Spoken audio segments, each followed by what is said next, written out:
BJP করতেন, সেই কারণেই তৃণমূলের লোকজন তাকে খুন করেছে। বাঁকুড়ার দেদুয়া গ্রামের বাসিন্দা বঙ্কু বিহারীর মৃত্যু নিয়ে এই অভিযোগই তুলছে পরিবার। আর মুখ্যমন্ত্রীর দাবি এটা কোনো রাজনৈতিক ঘটনা নয়, এটা একটা পারিবারিক বিবাদের জেরে খুন। মানে একেবারে দুটো দুরকম কথা। মৃতের পরিবার বলছে যে বিজেপি করতো বলেই নাকি খুন হতে হয়েছে, যা রীতিমতো চিন্তার। তিনি বিজেপি কর্মী ছিলেন এবং তৃণমূলের লোকজন তাকে খুন করেছেন এই দাবি তুলে প্রচারে নেমে পড়েছে পদ্ম শিবির। তাদের অভিযোগ, গোটা বিষয়টি ধামাচাপা দেওয়ার চেষ্টা করছে রাজ্যের শাসক দল। শুক্রবার বাঁকুড়ার দেদুয়া গ্রামে মৃত বিজেপি কর্মী বঙ্কু মাহাতোর পরিবারের সঙ্গে দেখা করতে যান রাজ্যের বিরোধী দলনেতা শুভেন্দু অধিকারী। মঙ্গলবার বাঁকুড়ার দেদুয়া গ্রামে মৃত্যু হয় বিজেপি কর্মী বঙ্কু মাহাতোর। মৃতের পরিবারের তরফে দাবি করা হয় বিজেপি কর্মী হওয়ার কারণেই তাকে পিটিয়ে মেরে ফেলেছে তৃণমূল। বিষয়টি নিয়ে রাজ্য রাজনীতি উত্তাল হয়।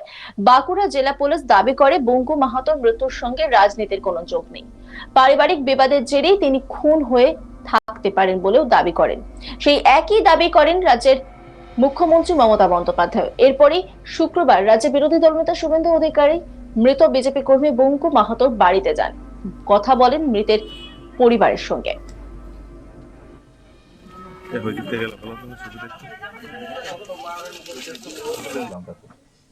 আপনারা শক্ত থাকবেন, মাথা নত করবেন না।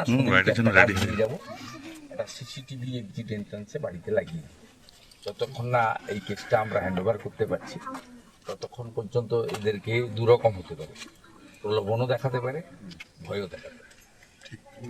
পুরো দায়িত্ব আমাদের, এটা প্রাথমিকভাবে করলাম আমরা, পরে দল থেকে আরো করা হবে এবং পরিবারের পাশে সম্পূর্ণভাবে ভারতীয় জনতা পার্টি থাকবে। 2018 সাল থেকে আপনার পরিবার, আপনার পাড়া, বঙ্কুবাবুরা এই বুথে বিজেপিকে পঞ্চায়েতে জেতানো বা পরবর্তীকালে লোকসভা বিধানসভা মামলা প্রয়োজনে আপনাদের নিয়ে গিয়ে উচ্চ আদালতে আমরা করাবো। বঙ্কু মাহাতোর ছেলে সনাতন মাহাতো সাংবাদিকদের সামনে বলেন, আমরা খুবই মানসিক চাপে আছি, কাউকে গ্রেপ্তার করা হয়নি, জমি বিবাদের জেরে এই খুন হয়নি। সনাতন মাহাতো তিনি কি বলছেন শোনাবো আপনাদের। আর কিছু মানসিক চাপ, আমার বাবা হত্যা হয়েছে, খুব চাপের মধ্যে আছি। পুলিশ আর কিছু বলবো পুলিশ তো বলছে যে অ্যারেস্ট করেনি। জমি বিবাদে না না না ওইসব বিবাদ কিছু ওইসব নয় তো না। না। মুখ্যমন্ত্রীর এই মন্তব্যের প্রতিক্রিয়ায় শুক্রবার বাঁকুড়া জেলার খাতড়া থানার দেদুয়া গ্রামে খুন হওয়া দলীয় কর্মীর বাড়িতে গিয়ে শুভেন্দু অধিকারী বলেন, মুখ্যমন্ত্রী বলেছেন পারিবারিক বিরোধ থেকে খুন হয়েছে আর বিজেপি নাকি এটা নিয়ে রাজনীতি করছে। পরিবার বলছে অপরাধ একটাই, বাবা 2018 সাল থেকে বিজেপি করত। তদন্তের আগেই মুখ্যমন্ত্রী যদি ইতি টেনে দেন তাহলে তদন্ত হবে কি করে? মুখ্যমন্ত্রী সকাল বিকেল মিথ্যে কথা বলেন। কি বলছেন শুভেন্দু অধিকারী শোনাবো আপনাদের। বলেছেন এটা পারিবারিক বিরোধ থেকে খুন হয়েছে, বিজেপি এটা নিয়ে রাজনীতি করছে। আজকে আমরা এই গ্রামে দাঁড়িয়ে আছি, আমরা আগে থেকে এসে তার দুই ছেলেকে জনার্দন সনাতনকে শেখাইনি, তার মা তার স্ত্রীকে বলিনি, আপনাদের সামনেই প্রশ্ন করেছি এটা পারিবারিক বিরোধ না পলিটিক্যাল বিরোধ। তার দুটো ছেলে এরা খুব সাধারণ লোক, সহজ সরল হয়, এখানকার যারা গ্রামের লোকজন, এদের দারিদ্রতা আছে কিন্তু এরা এইসব প্যাঁচ ট্যাঁচ বোঝে না, এরা কোনো শয়তানি নেই এদের মধ্যে।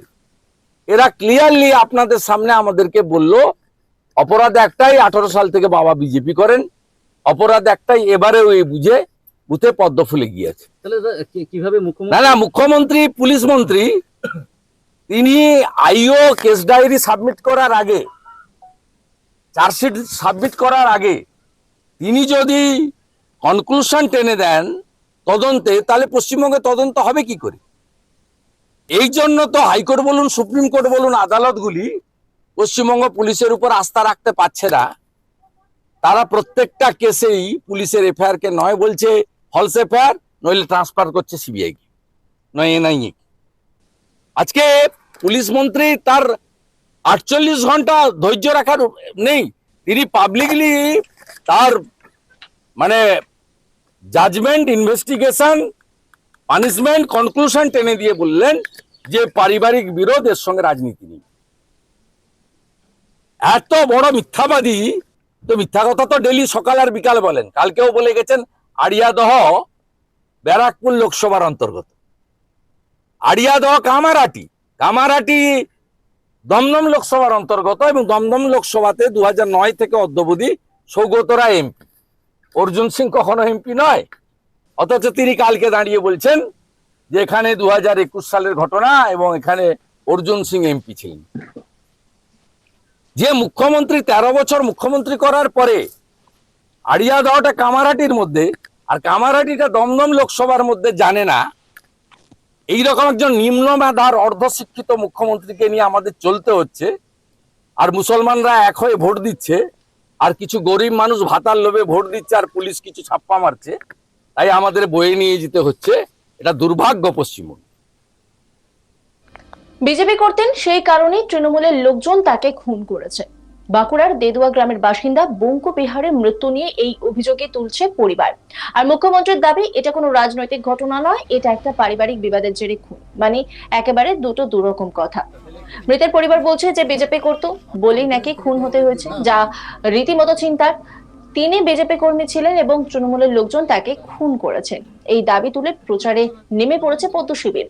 তাদের অভিযোগ, গোটা বিষয়টি ধামাচাপা দেওয়ার চেষ্টা করছে রাজ্যের শাসক দল। শুক্রবার বাঁকুড়ার দেদুয়া গ্রামে মৃত বিজেপি কর্মী বঙ্কু মাহাতোর পরিবারের সঙ্গে দেখা করতে যান রাজ্যের বিরোধী দলনেতা শুভেন্দু অধিকারী।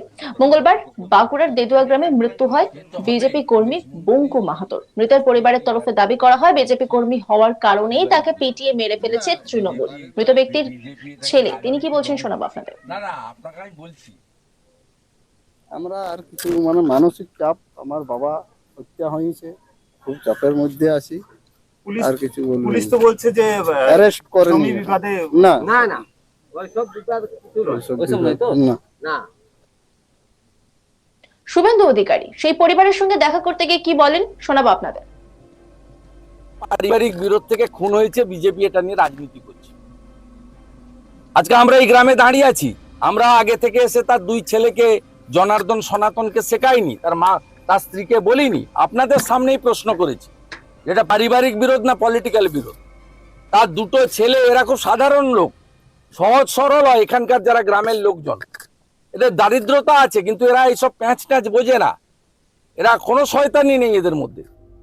এরা ক্লিয়ারলি আপনাদের সামনে আমাদেরকে বলল অপরাধ একটাই, 18 সাল থেকে বাবা বিজেপি করেন, অপরাধ একটাই, এবারেও এই বুঝে বুথে পদ্ম ফুলে গিয়েছে। তাহলে কিভাবে না মুখ্যমন্ত্রী না, মুখ্যমন্ত্রী পুলিশ মন্ত্রী তিনি আইও কেস ডায়েরি সাবমিট করার আগে, চার্জশিট সাবমিট করার আগে তিনি যদি কনক্লুশন টেনে দেন তদন্তে, তাহলে পশ্চিমবঙ্গে তদন্ত হবে কি করে? এই জন্য তো হাইকোর্ট বলুন, সুপ্রিম কোর্ট বলুন, আদালতগুলি পশ্চিম। নজর রাখুন আজ তাক বাংলার ইউটিউব স্ট্রিমিং এ।